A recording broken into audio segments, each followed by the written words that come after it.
2 hari lalu, ketika orang Yahudi di seluruh dunia memperingati pembunuhan 6 juta orang, satu kajian berita utama mengesahkan bahwa tahun 2025 adalah tahun paling berdarah bagi keganasan antisemit dalam lebih 30 tahun.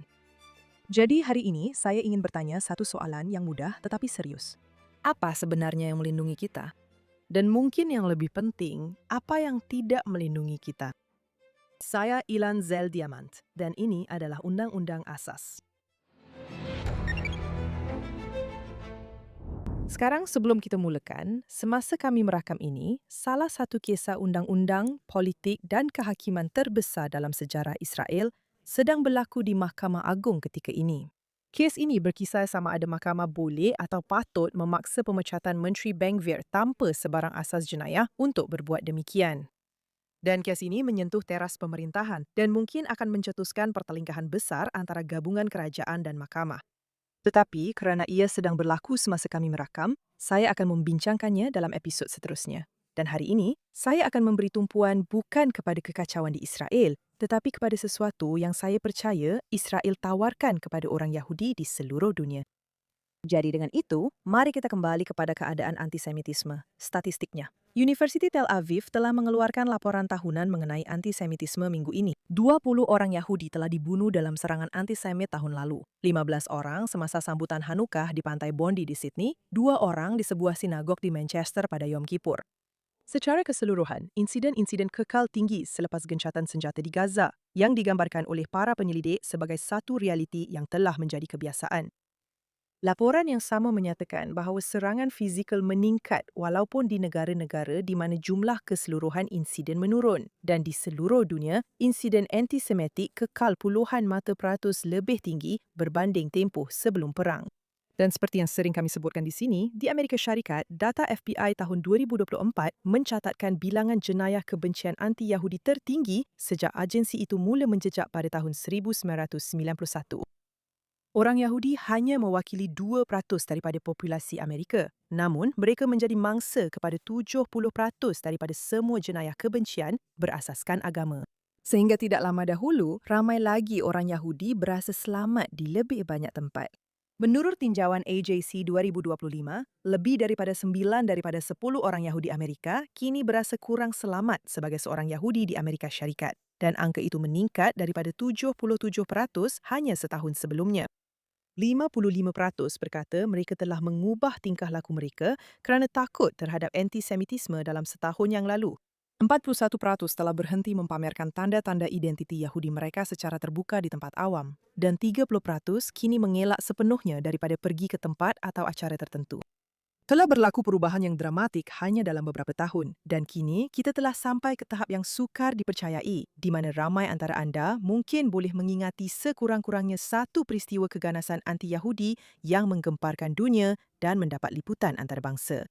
Mungkin ia adalah pembunuhan pada Mei 2025 terhadap 2 kaki tangan muda kedutaan Israel, Yaron Leshinsky dan Sarah Milgram, hanya beberapa hari sebelum mereka bertunang. Atau terdapat serangan yang diilhamkan oleh Hezbollah bulan lalu apabila seorang lelaki memandu sebuah truk yang syarat dengan petrol dan bunga api ke dalam tempel Israel di Michigan. Serangan terkini yang lain termasuk 3 sinagog di Kanada yang ditembak, sebuah sinagog di Liège, Belgium, dibom, dan sebuah sinagog di Rotterdam dibakar. Pada Januari 2026, sebuah sinagog di Jackson, Mississippi telah dibakar dan gulungan Taurat musnah.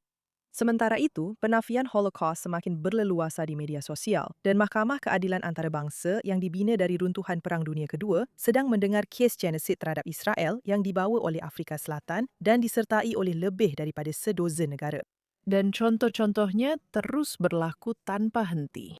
Lonjakan mendadak dalam antisemitisme sebenarnya dalam beberapa bentuk antisemitisme yang berbeza, semuanya serentak dari pelbagai arah mempunyai banyak punca asas. Dan tiada satu pun yang harus mengurangkan tanggungjawab moral mereka yang menyebarkan pandangan dan tindakan antisemitik.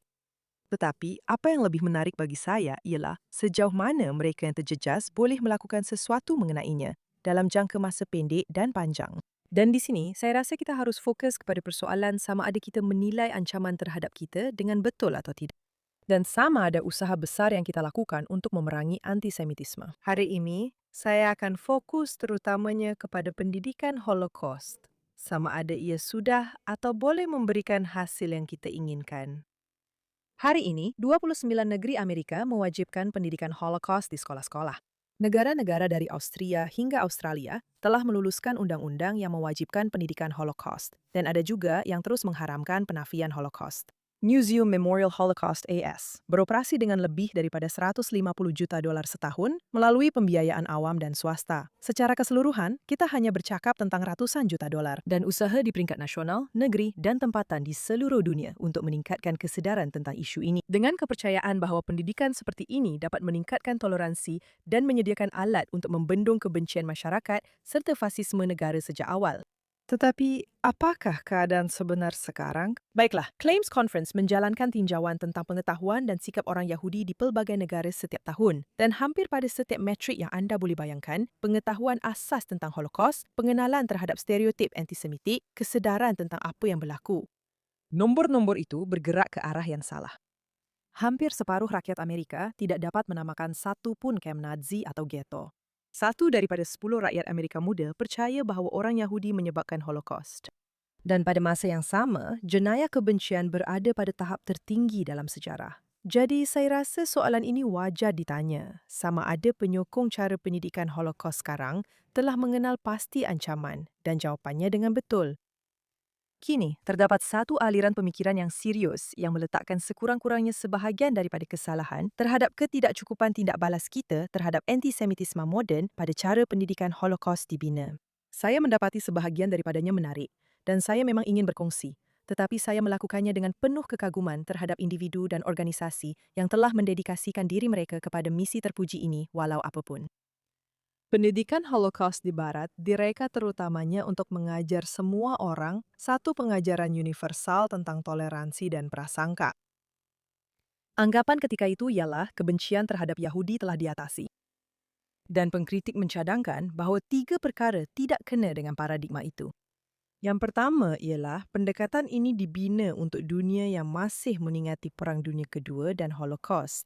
Satu tinjauan RAND pada tahun 2025 mendapati bahawa bahan pengajaran yang paling banyak digunakan hampir sepenuhnya menumpukan kepada kengerian tersebut dan hampir tidak menyebut langsung tentang antisemitisme yang membolehkan perkara itu berlaku. Ahli sejarah Daniel Green berkata bahawa andaian di sebalik kurikulum kita, petikannya, tidak mampu menangani keadaan yang kita hadapi hari ini. Kedua, usaha untuk menjadikan Holocaust lebih mudah difahami dan diakses dengan menguniversalkan kisahnya kepada isu intoleransi dan kekacauan politik telah memadamkan apa yang menjadikan antisemitisme itu unik, kerana ia bukanlah kebencian yang biasa. Ia mempunyai logik yang khusus, tradisi berabad-abad lamanya yang menggambarkan orang Yahudi sebagai punca tersembunyi kepada masalah dalam masyarakat. Dara Horn dalam bukunya People Love Dead Jews dan dalam esainya di Atlantic pada tahun 2023 bertajuk Adakah Pendidikan Holocaust Menjadikan Antisemitisme Lebih Buruk? Menyatakannya secara terus terang. Asas utama yang telah bertahan hampir setengah abad ialah kepercayaan bahawa mempelajari tentang Holocaust dapat melindungi orang daripada antisemitisme. Tetapi katanya, ia tidak begitu. Dalam arti kata lain, menggunakan orang Yahudi yang telah mati sebagai simbol tidak semestinya membantu orang Yahudi yang masih hidup. Dan ketiga, dengan menumpukan perhatian kepada bentuk kebencian terhadap Yahudi yang lama, ada yang mengatakan kita tidak bersedia untuk bentuk kebencian yang terbaru. Sarjana Naya Lecht dalam Scaffolding Anti-Zionism, The Hate We Missed, menunjukkan bagaimana antisemitisme berubah dari satu varian ke varian lain, anti-Yudaisme, antisemitisme berasaskan kaum, dan kini anti-Zionisme. Apa yang menarik tentang perkara ini ialah anti-Zionisme sebenarnya bukanlah sesuatu yang baru. Ia telah wujud dalam kehidupan orang Yahudi sejak penubuhan negara tersebut. Resolusi PBB yang menyamakan Zionisme dengan perkauman yang dikuatkuasakan dari tahun 1975 hingga 1991 hanyalah salah satu contoh. Namun begitu, komuniti Yahudi telah lama berusaha untuk membezakan dengan jelas antara anti-Zionisme dan antisemitisme, sesuatu yang sekurang-kurangnya pada hari ini semakin tidak meyakinkan. Seiring dengan proses ini, apabila imej Nazi menjadi toksik dalam arus perdana, sesuatu yang lain telah berlaku. Bahasa genosid tentang penindas dan mangsa, pelaku dan yang tidak bersalah, telah dilucutkan kandungan Yahudinya dalam bidang akademik.